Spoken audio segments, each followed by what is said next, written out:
আশিক, এনসিপির কার্যালয়ের সামনে আছেন, কি অবস্থা সেখানে এখন? কিছুক্ষণ আগে জানাচ্ছিলেন ধ্রুব সেখানে ছিলেন, আপনি এখন আছেন, কোনো আপডেট আছে কিনা আমাদেরকে জানাবেন। সামনে এখানেই হচ্ছে নাসিরউদ্দিন পাটোয়ারি আছেন বেশ কয়েক ঘন্টা ধরে, এবং একই সঙ্গে প্রায় 40-45 মিনিট আগে নাহিদ ইসলাম এসেছেন নাসিরউদ্দিন পাটোয়ারির সঙ্গে দেখা করার জন্য। যেহেতু আমরা সবাই জানি যে ঢাকা ৮ আসন নিয়ে শুরু থেকে যে উত্তেজনাটা ছিল সেটা এখন পর্যন্ত চলছে, এবং আনঅফিসিয়ালি বলা হচ্ছে যে নাসিরউদ্দিন পাটোয়ারি মির্জা আব্বাসের কাছে হেরে গেছেন, যদিও অফিসিয়াল নিউজ এখনো আসেনি, এবং যতদূর পর্যন্ত আমি জানি সেটা হচ্ছে পোস্টাল ব্যালট গুলো এখনো কাউন্ট হয়নি, যে কারণে উত্তেজনা বলি উন্মাদনা বলি সবকিছুই আছে। তো নাহিদ ইসলাম জয়ের পরেই সরাসরি এখানে বিজয় মিছিল না করে মোটামুটি এখানে চলে এসেছেন নাসিরউদ্দিন পাটোয়ারির সঙ্গে দেখা করার জন্য। তারা বেশ লম্বা সময় ধরে আলাপ করছেন, নিশ্চয়ই এই ভবনে আছেন এবং বিভিন্ন বিষয় নিয়ে আলাপ করছেন। তো ভোটের রেজাল্ট যেহেতু এখনো অফিসিয়ালি আসেনি, সুতরাং এই নিয়ে আসলে বিভিন্ন ধরনের আলাপ চলবে, কথা চলবে, এবং তাদের মধ্যে দলীয় যে ব্যাপারগুলো আছে সেগুলো নিয়ে আসলে কথা চলবে।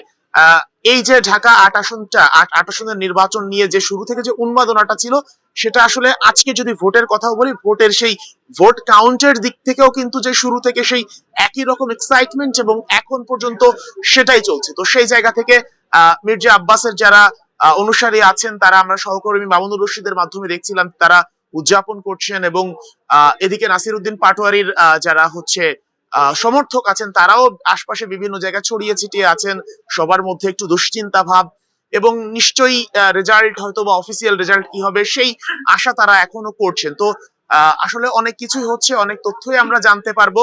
তো এখন পর্যন্ত এখানে যে সিচুয়েশন, তারা হচ্ছে একটু সবাই চিন্তিত, একটু হতাশাগ্রস্ত, এটাই হচ্ছে এখনকার সিচুয়েশন। নিশ্চয়ই আপনার আরো কোনো প্রশ্ন থাকলে আমাকে করতে পারেন। হ্যাঁ আশিক, অবশ্যই প্রশ্ন, যেহেতু সুযোগ দিয়েছেন, প্রশ্ন অনেক প্রশ্ন আছে, তবে একটি প্রশ্ন করতে চাই। নাসিরউদ্দিন পাটোয়ারির তার যেই পুরো নির্বাচনের সময়ে বিভিন্ন ধরনের যে বাক্যের ব্যবহার, তার শব্দের ব্যবহার, তার রসিকতা, সব কিছু মিলিয়ে যদি ধরি, তিনি কিন্তু খুব খোশ মেজাজে ছিলেন।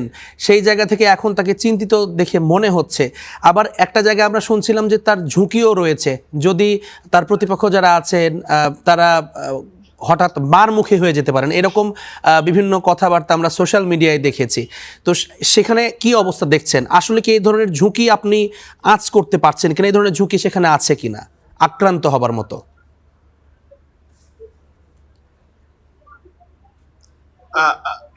মানে এই ধরনের ঝুঁকি তো আসলে বিভিন্ন ক্ষেত্রে থেকেই যায়, কিন্তু আসলে আক্রান্ত হওয়ার আগ পর্যন্ত কিংবা আক্রান্ত হওয়ার মতো কোনো পরিস্থিতি যদি তৈরি না হয়, সেক্ষেত্রে আমরা আসলে এগুলো বলতে পারি না। তবে একটা জিনিস যেটা বলছিলেন যে নাসিরউদ্দিন পাটোয়ারির যে ক্যারেক্টার আমরা শুরু থেকে যেটা দেখেছি যে খুবই হাস্যোজ্জ্বল, একটু ভিন্ন ভঙ্গিতে প্রচারণা তিনি করেছেন, এবং সেটা বেশ কাজেও দিয়েছে। কারণ অনেকে হয়তো বা চিন্তাও করতে পারেনি, সেটা হচ্ছে আমরা যদি বলি যে তার প্রতিদ্বন্দ্বী যিনি ছিলেন মির্জা আব্বাসের রাজনৈতিক ক্যারিয়ারের চেয়ে নাসিরউদ্দিন পাটোয়ারির বয়সটা কম। তো সেই জায়গা থেকে এত আবার সময়টাও কিন্তু নাসিরউদ্দিন পাটোয়ারি অত বেশি পাননি।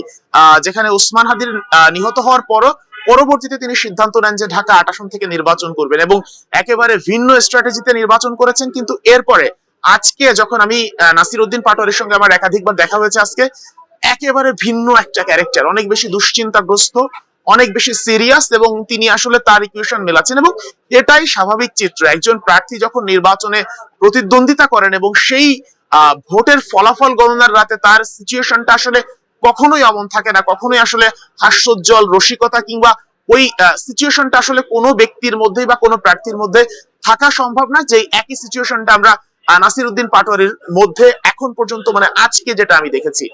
নাহিদ ইসলামের সঙ্গে নিশ্চয়ই তারও বিভিন্ন বিষয়ে আলাপ হচ্ছে। যদি ভোটের ফলাফল এখন পর্যন্ত আমরা যেটা জানছি আনঅফিসিয়ালি যেটা সেটাই থেকে যায়, নিশ্চয়ই সেটাও তাদেরকে অ্যাকসেপ্ট করার মতো একটা মন মানসিকতা নিয়েও নিজে নাসিরউদ্দিন পাটোয়ারি প্রস্তুত হবেন। এই যে আসলে রাজনীতির বিষয়টাই হচ্ছে এমন, যখন যারা হচ্ছে হেভিওয়েট প্রার্থী থাকেন এবং শেষ পর্যন্ত যারা ফাইট করেন তাদের তারা হচ্ছে ধরেন যে যারা একেবারে নিচের দিকে একেবারে কমফোর্ট পেয়েছেন, তাদের ব্যাপারটা একেবারে ভিন্ন। কিন্তু নাসিরউদ্দিন পাটোয়ারি বা মির্জা আব্বাসদের মধ্যে যারা একেবারে হাড্ডাহাড্ডি লড়াই হবে, তাদের কষ্টের জায়গাটা একেবারে ভিন্ন থাকে। নিশ্চয়ই আমরা আরো আপডেট জানাতে পারবো এখান থেকে।